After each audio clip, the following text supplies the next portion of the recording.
ஒரு ஊரில் ஒரு ஏழை விவசாயி இருந்தாராம். அவரோட பேர் பார்த்திங்கன்னா ராமசாமி. அவருக்கு 2 மகன்கள் இருந்தார். மூத்தவர் பெயர் முருகனும், இளையவர் பெயர் கார்த்திக்கும் வச்சார். மூத்தவரை படிக்க வைக்காமல் நம்மளோட விவசாயத்துக்கு வச்சுக்குவோன்னு சொல்லி வச்சுட்டார். இளையவரை நம்ம 2 பேரும் சேர்ந்து விவசாயத்தை பார்த்து சின்னவனை படிக்க வச்சிடலாம் அப்படின்னு சொல்லி யோசித்து சின்னவரை படிக்க வச்சாராம்.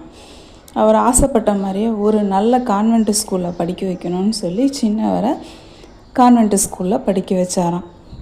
இவங்க 2 பேருமே விவசாயத்தை பார்த்து விவசாயத்தை இவன் கையில் நல்லா கற்றுக்கணும்னு சொல்லி அவங்க அப்பா நிறையா விஷயத்தை சொல்லி கொடுக்குறாராம். சொல்லி கொடுத்ததுக்கப்புறம் இவங்க 2 பேருமே பெரிய ஆளாக வந்துடுறாங்க. முருகனும் ஒரு நல்ல விவசாயி ஆகிட்டார்.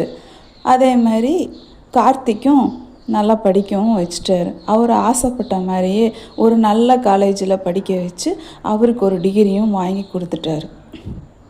அப்போ என்ன செஞ்சார், நம்ம விவசாயத்துக்காக பெரிய மகனை விட்ட மாதிரி நம்ம சின்ன மகனை நம்ம நாட்டுக்காக ஆர்மிக்கு அவர் அனுப்பி வச்சிட்டாராம். அப்போ அவர் என்ன சொல்ல வராருன்னா, நம்ம 2 மகன்களுமே அடுத்தடுத்த தலைமுறையை கொண்டு வரணும், உருவாக்கணும் அப்படின்னு சொல்லி இந்த விஷயத்தை அவர் செஞ்சுருக்கார். ஒரு பெரிய மகனை விவசாயியாகவும், 2வது மகனை ஒரு நல்ல நாட்டை காப்பாற்றும் ஒரு அதிகாரியாகவும் மாற்றிட்டார்.